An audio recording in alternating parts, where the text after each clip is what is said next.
Okay, listen. I heard you. I heard you. Alright? Drawing isn't the most interesting thing in the world. I know. But I'm still here to prove to you that I'm an interesting person and I do cool things in my life. Like,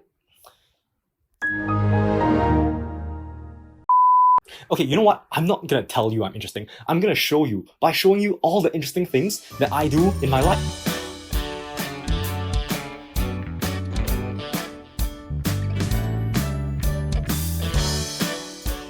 Now, jokes aside, no matter if you're someone who reads like 5 books a day or you haven't touched a book in the last 3 years, I think we can all do with a bit more reading in our lives. But let's be honest, there's gonna be a lot of junk in the book that you're not gonna walk out remembering. And in the spirit that it's 4 months to A levels, I don't think it's a very good time to start a new book. And so I'm gonna do you guys a favor by condensing all the interesting stuff that I find from books and just present them in a very short and fun format like this.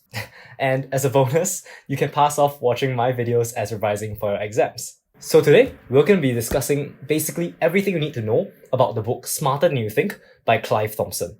The book is a discussion about whether tech will enhance or replace human cognition, and how tech has allowed us to rethink and restructure our lives in novel and innovative ways. So the book starts off with this guy being Garry Kasparov, ex-chess world champion, and also someone who, as a fun fact, refused an acting role on Queen's Gambit recently. But anyways, that's besides the point. In 1997, Kasparov played a groundbreaking game against then world-leading AI chess software called Deep Blue. Spoiler alert, he was absolutely trashed for a bunch of nerd chess reasons. Pause if you care. And people thought that this was it. Tech was gonna surpass human thinking. And everyone's suspicions were confirmed when the very next year, an emergent chess software called Hydra absolutely trashed Deep Blue in an international tournament, becoming the next non-human reigning chess champion. But the book is like, oh psych! Just 1 year later, 2 New Hampshire high school students, armed with 3 potato over-the-counter computers, decisively beat Hydra in a game in 2005. Now, they weren't some grandmasters, they were just average chess players. But the catch is, they were also computer geeks. And on their 3 computers, they installed a total of 5 chess softwares. So for every move that they would make, they cross-referenced their own desired moves against the suggested moves by all their softwares. And so they complemented the millions of games of data that the chess software had saved and learned from with their own human intuition. Ultimately, this pairing was too strong for Hydra to handle. So the moral of the story is that even though bleeding-edge tech itself might be pretty good, when someone is able to best utilize and leverage tech that is even entry level or basic, they often emerge stronger. And so this is what Clive pins down as the centaur mentality. Centaurs being the mystical creatures that combine the brute muscle of a horse and the intuition and wit of a human being. Clive says that in the world where tech is going to penetrate our lives harder and harder, we all have to evolve to become centaurs, using multiple intelligences, both ours and the machines, to make more diverse and effective decisions. Now, because of this, Clive also thinks that a singularity-style tech takeover is quite nonsense. In medieval Latin, the great-great-great-grandfather to the newspaper was first born, and it was called Florilegia, meaning a bouquet of writing. It was divisive in the same way that social media is controversial now. Florilegia was basically a collection of academic articles compiled into one single publishing, but some people cancelled it for being untrustworthy and trivial. But looking back, Florilegia shaped much of the organization and indexing of modern academic writing. And so, this story tells us that with every new wave of tech, there's gonna be some pushback. But at the end of it all, the outcome is usually optimistic, as long as we regulate these new entrants into markets judiciously. So there's a common saying that the brain is good for coming up with ideas, not storing them. And this is another shortfall that Clive thinks tech fixes very effectively. That compared to our human cognition, it's able to store information infinitely more reliably. While we might be very good with coming up with new things, having something written or typed is going to help us more accurately keep things as they are.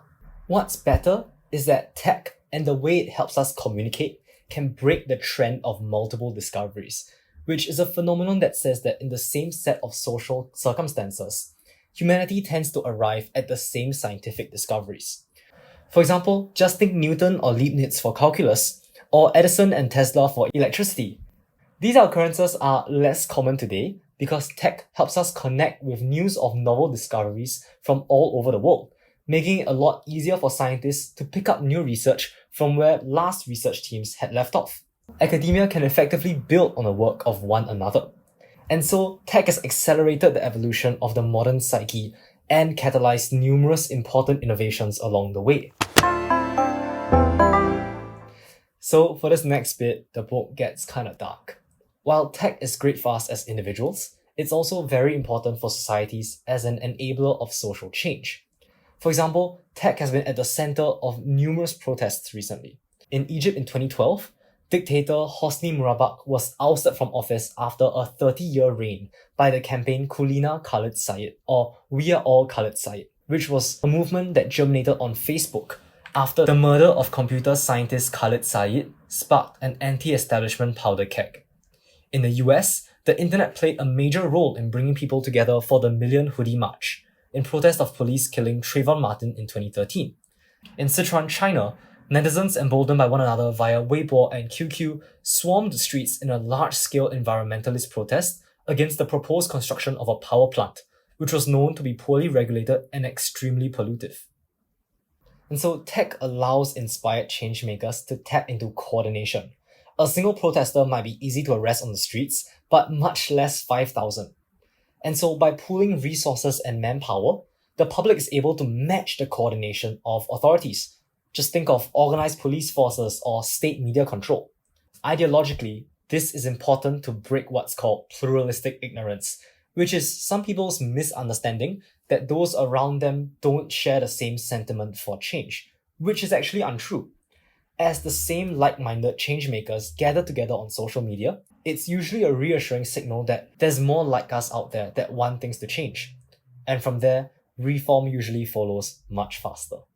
So this is a benefit of homophily, or the connections between like-minded individuals. Of course, it goes without saying that too much homophily online can lead to echo chambers and other bad stuff happening.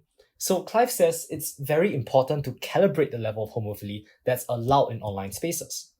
While leaving authorities with a monopoly on coordination can lead to pretty oppressive regimes, allowing too much homophily online can also stem productive, effective discussions from taking place. And finally, Clive closes the book with what's called the audience effect, that using online forums can be a good force of personal improvement. Schools in Point England, New Zealand have adopted a public accessible domain to publish all student essays online for international audiences. And after this, students have taken more pride in their writing and have also held themselves to higher literary standards. After years of implementation, Point England students now lead New Zealand nationally in both reading and writing capabilities. Seeing this success, schools all around the globe have adopted similar public accessible writing assignments into their core curriculum.